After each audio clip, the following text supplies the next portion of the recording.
Representative Maxwell Frost deconstructed a popular talking point used against relieving millions of people from student loan debt. And apparently he offended a Republican while doing it, so even better. Now, the talking point in question, we hear it a lot. And it basically goes, if we relieve the debt of people now, that's going to negatively affect the people who have already paid. That doesn't make sense because the people who've already paid no longer have the debt and it's no longer causing issues. Nonetheless, in response to the narrative here, Frost told a fellow Republican, not fellow Republican, but a Republican colleague this, quote, "If we legislated using that logic that you bring to this issue today, women and black folks wouldn't have the right to vote because it would be unfair to those who never got to vote before them. If we legislated using your logic that because there was an injustice, we can't fix it because it's unfair to those who never had it fixed, means we would never progress on any issue in this country." Well, yes, that's exactly the plan. And Maxwell Frost points it out perfectly because the whole plan of the Republican Party is not to progress at all. They're not a progressive party. They're a regressive party. They want to actually take us back. And in doing so, never fixing any issue if it helps working people. Now, he added this. This is what really got Virginia Fox's goat. "Why do you bring that bigoted logic to this issue as it relates to students, but not any other issue?" Well, she can't because, well, if she did openly, wouldn't go over well. But no doubt, there are right-wingers out there that do not believe white women and African Americans of any gender, sex, should be able to vote. That's it. I mean, yes, would they get rid of women's suffrage? Of course.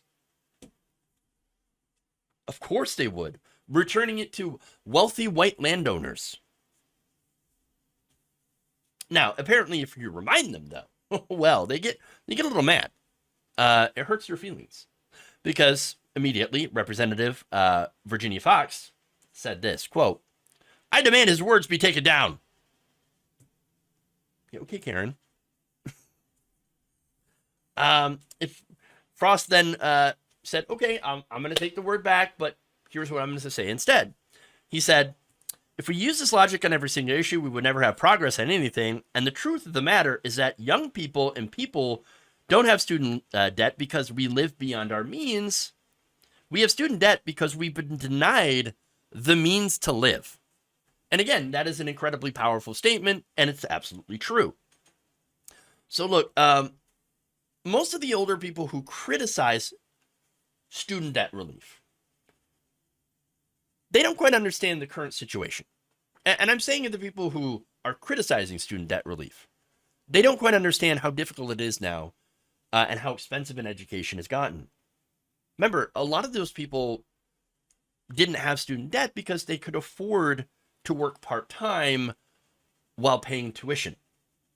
Okay, they could have a part-time job and pay their tuition with their paychecks. That is no longer the case. So let me have some, throw some numbers at you, right? In 1963, the annual cost of tuition at a four-year public college was $243. Now, of course, you need to adjust that for inflation, right? So adjusted for inflation, that $243 had the same buying power as $2,372.42. That's using December's values, December of 2022, their currency values. So now that's annually, okay? Still a lot cheaper, a lot cheaper than going to school now. Now, from 1963 to 2022, you had an increase in the cost of tuition of 295.2% after adjusting for inflation. Between 2010 and 11 and 2020 to 21, those school years, before adjusting for inflation, the average tuition increased by 23.2% 23.6% at just two-year colleges. So even those two-year colleges getting a lot more expensive as well.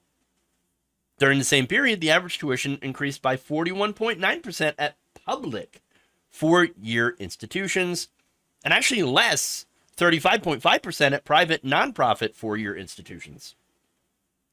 From 2000 to 2020, the average post-secondary tuition inflation outpaced wage inflation of 111.4%. So that's a lot of data that I just threw at you. A lot of numbers. But basically, way more expensive than it was before, outpacing the amount of money that you would make. So, again, even when you graduate college, you get your shiny degree and you manage to get a good job, still, the amount of money that you're making has been outpaced by the cost of getting that education to get that job in the first place. So understand that how students have been screwed. All right. So that said, there's more. The average cost of college in the United States per year is $35,551 per student per year, including books, supplies, and daily living expenses. Anybody who's been into college, generally, unless you're wealthy, lives pretty cheap. Lives on ramen and Little Caesars pizza, which, by the way, is delicious. Both of those things are actually pretty delicious. All right. Now, when you factor in, though, student loan interest and the loss of income when you're in school, the ultimate cost of a bachelor's degree, four-year degree, can exceed $500,000. Again, that's 4 years that you are not working, and you are adding this interest on top. In fact, students that are unable to work full-time because they're in school actually end up losing a median annual income of $42,068. Student borrowers also pay an average of $2,186 in interest each year, and the average student borrower spends roughly 20 years paying off loans. Sometimes longer if you can't actually afford your balance. So you have all of this interest that's added on. So this is the big problem here. School is way more expensive than it ever has been, than it ever should be. People who went to school back in 1963 or 1980, who went to college back then and graduated, they're not facing the same environment as students who have, graduated within the last 10, maybe 20 years, who are still paying off massive amounts of loans that they had to get for school, that have had the interest pile up so much that they barely made a dent in their principal. This is the problem. This is the problem. And let me show you, by the way, a graph here, chart.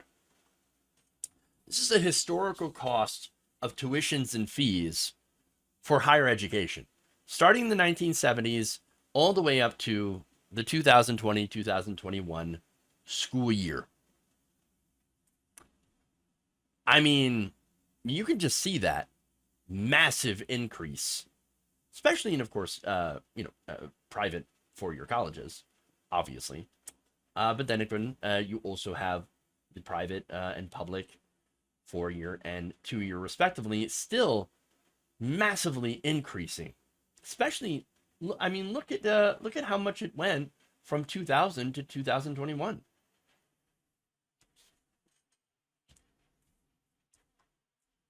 That's the problem. Now, that said, Virginia Fox was offended that you would bring up any of this stuff and try to dismantle that argument. Why? Well, it's because she directly profits off the high amounts of student loan debt. Let me give you some more numbers here. In numerous election cycles, the almost two-decade North Carolina representative has been the leading recipient of donations from the for-profit education industry and from student loan companies, these student loan servicers. According to Open Secrets, she received over $665,000 from the for-profit education industry, which has a history of ripping off students and leaving them with high amounts of student loans while giving them essentially worthless degrees. And another $86,000 from student loan companies. In 2006, at the start of her re-election campaign, she was one of the leading House recipients of cash from student loan corporations, raking in over $10,000 from the industry. From 2014 through 2022, she remained in the top 10 recipients from the industry. And in 2016 and 2018, she became the leading recipient of this money. And in the for-profit education industry, the figures are even bigger. From 2016 to 2022, Fox was the #1 recipient of cash from the industry, collecting hundreds of thousands of dollars each cycle. In 2014, she was the #2 leading recipient. In 2012, the 7th leading one. So, as the donations increased, look what happened. Oh, she ended up basically defending the student loan companies even more. The for-profit schools that rip people off even more. And of course, coming out and being wholly against and offended at the idea of doing any sort of student loan debt relief. She is corrupt. Of course she's going to be against student loan debt relief because that's where she gets her money, a big chunk of money. Also, another reason that she is paid by these companies is because she comes out and says things like this.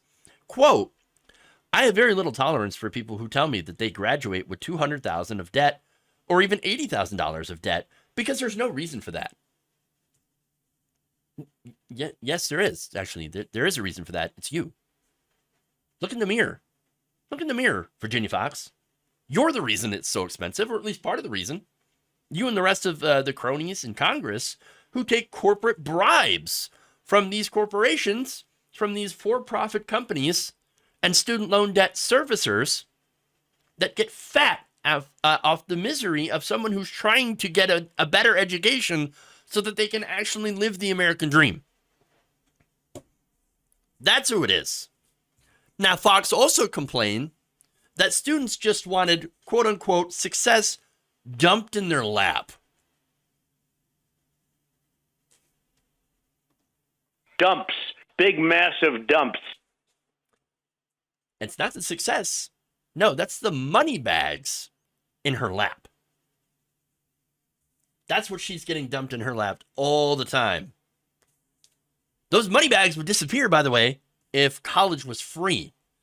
So no wonder she's against any sort of student loan debt relief. Boy, it sure would be a shame if we shut down that grift. Now, that's the thing, though. Biden's plan doesn't do that. It is a small measure of very watered-down, means-tested student debt relief. But it could still make a world of difference to the people who are suffering under massive amounts of student loan debt relief student loan debt right now. It would be some relief, even though we should actually do cancellation. We should get rid of all of that.